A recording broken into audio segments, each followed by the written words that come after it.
भैया सबको जय मसीह की। आइए आज के वचन के लिए हम प्रार्थना करते हैं। हे हमारे सर्वशक्तिमान परमेश्वर, हम सबको इस वचन के को सीखने और समझने के लिए ज्ञान और समझ की भरपूरी दे पिता। हालेलुया। हे सर्वशक्तिमान परमेश्वर, प्रभु यीशु मसीह के पवित्र नाम से हम मांगते हैं, आमीन। हालेलुया।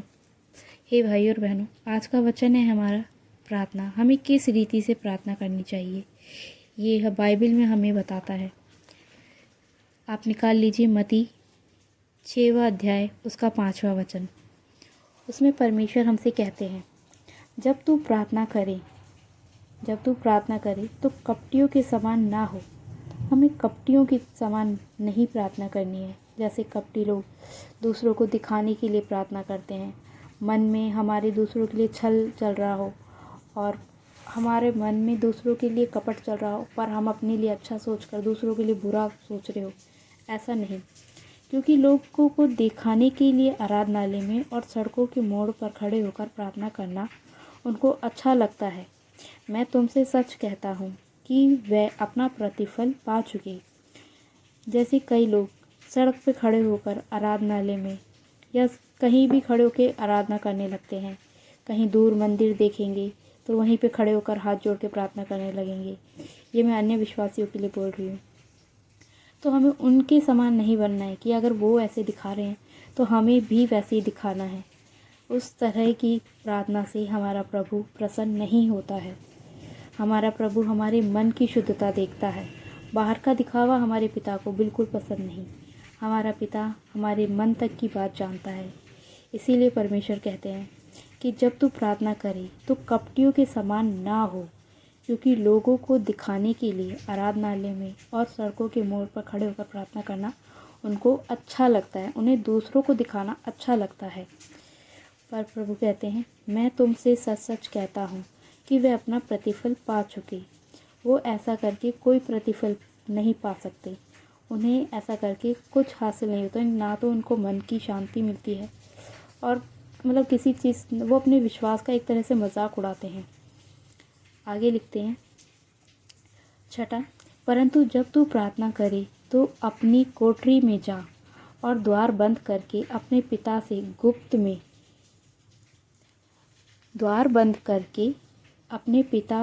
जो गुप्त में है प्रार्थना कर। प्रभु कहते हैं, जब तू प्रार्थना करे तो अपनी कोठरी में जा। कोठरी का मतलब अपने कमरे में या एक ऐसा स्थान जहाँ पे तुम्हें कोई देखता ना हो, सबसे अलग जाकर। ऐसा नहीं है हम जब कलीसिया में जाके प्रार्थना करते हैं तब तो बहुत सारे लोग होते हैं, वो उसकी बात नहीं की जा रही है। अभी हम एकांत में बैठकर प्रार्थना करने की बात कर रहे हैं कि हमें एक ऐसी अलग जगह जाके बैठना है जहाँ हम अपने पिता से गुप्त में बात कर सकें, जहाँ सिर्फ मैं और मेरा पिता एक दूसरे से बात कर सके और कोई बाहर की आवाज़ या कोई किसी प्रकार का कोई डिस्टर्बेंस ना हो सके। ऐसी जगह जाके हमें प्रार्थना करनी है।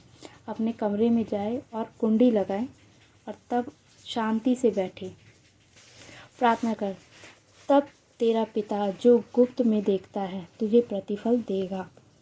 जो पिता हमें गुप्त में देखते हैं वो पिता फिर हमें प्रतिफल देगा। प्रतिफल का मतलब ये नहीं कि वो हमें कोई आशीष, जैसे कोई भी घर, पैसा, दौलत, इस तरह के प्रतिफल की बात नहीं हो रही है यहाँ पे। यहाँ आशीष, मन की गहराई, मतलब कि अपने मन को शांति, तब तुम्हें वो शांति मिलेगी जिसकी तुम कामना करते हो। उसका 7वां वचन कहता है, प्रार्थना करते समय अन्य जाति के समान बकबक ना करो, क्योंकि वह समझते हैं कि उनके बहुत बोलने से उनकी सुनी जाएगी। इसीलिए तुम उनके समान ना बनो, क्योंकि तुम्हारा पिता तुम्हारे मांगने से पहले ही जानता है कि तुम्हें क्या क्या आवश्यकताएं हैं। और जब हम प्रार्थना करते हैं तो हम अपनी एक लंबी लिस्ट लेकर प्रभु के सामने बैठ जाते हैं। हमें वैसा नहीं करना है। एक लंबी लिस्ट, हमें उसका क्या करना है? प्रभु ने हमें मांगने से पहले ही सब कुछ दिया हुआ है। पहले ऐसा नहीं करना है कि पहले प्रभु मुझे ये चाहिए, प्रभु मुझे वो चाहिए। इस प्रकार की प्रार्थना से हम प्रभु को क्या दे रहे हैं? हम प्रभु को सिर्फ अपनी ज़रूरतें बता रहे हैं। तो हमें वैसा नहीं करना है। प्रार्थना करते समय हमें अन्य जातियों की तरह, जैसे अन्य जाति बोलते हैं कि प्रभु मुझे ये दे दो, मैं ऐसा करूँगा, या मुझे कार दे दो, मैं ये चढ़ावा चढ़ाऊँगा, मतलब कई तरह की बातें वो लोग बोलते हैं, पर हमें ऐसा नहीं करना चाहिए। हमें सच्चे मन से अपने पिता का धन्यवाद करना चाहिए कि जिसने हमें जिस भी परिस्थिति में रखा है, वो परिस्थिति हमारे लिए सबसे अच्छी परिस्थिति है, तभी परमेश्वर ने उस परिस्थिति में हमें रखा है। आप मान लो, अगर हम थोड़े से और अच्छी परिस्थिति में होते तो क्या हम अपने पिता को याद करते? कभी कभी नहीं करते। हम अपने उस आनंद में ही गुम हो जाते और कभी अपने पिता को स्मरण नहीं करते। तो हमें कभी भी वो सुख नहीं मांगना है पिता से कि जो हमें अपने प्रभु यीशु मसीह से अलग कर दे। तो हमें अन्य जाति की तरह नहीं बोलना है, हमें अपने पिता का धन्यवाद करना है कि उन्हें हमें जिस परिस्थिति में रखा है वो सबसे अच्छी है। प्रभु तेरा धन्यवाद हो, मुझे इन सांसारिक चीज़ों से दूर रख प्रभु, और मुझे अपने नज़दीक बनाए रख पिता। मतलब कई तरीके से, जैसे आपका हृदय जैसे परमेश्वर से बात करना चाहता है, उस तरीके से आपको परमेश्वर से बात करनी है। ऐसा नहीं है कि आपने 3-4 शब्द रट लिए हैं तो आप उसी को बोलते जाएं, ऐसा नहीं है। जैसे आप अपने दोस्तों से बात करते हैं वैसे ही अपने पिता से बात करें। अगर आप वैसे बात करेंगे तो परमेश्वर आपसे बात करेगा, आपको वो शांति देगा, और हमारी सारी ज़रूरतों का ध्यान हमारा पिता हमारे लिए रखता है। ऐसा भी नहीं है कि हमारी जो ज़रूरत है वो हम अपने पिता से नहीं बोल सकते, ऐसा नहीं है। जैसे हम अपने पिता, जो हमारा इस संसार में जो हमें पिता दिया है परमेश्वर ने, जैसे हम उनके साथ अपनी ज़रूरतों को बताते हैं, वैसे ही हमारा परमेश्वर को भी हमारी ज़रूरत बताने का हमें अधिकार दिया है।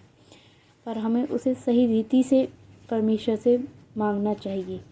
ऐसा नहीं है कि हमें, आप जानते हैं कि परमेश्वर हमने हमें ज़रूरत से ज़्यादा हमें दिया है।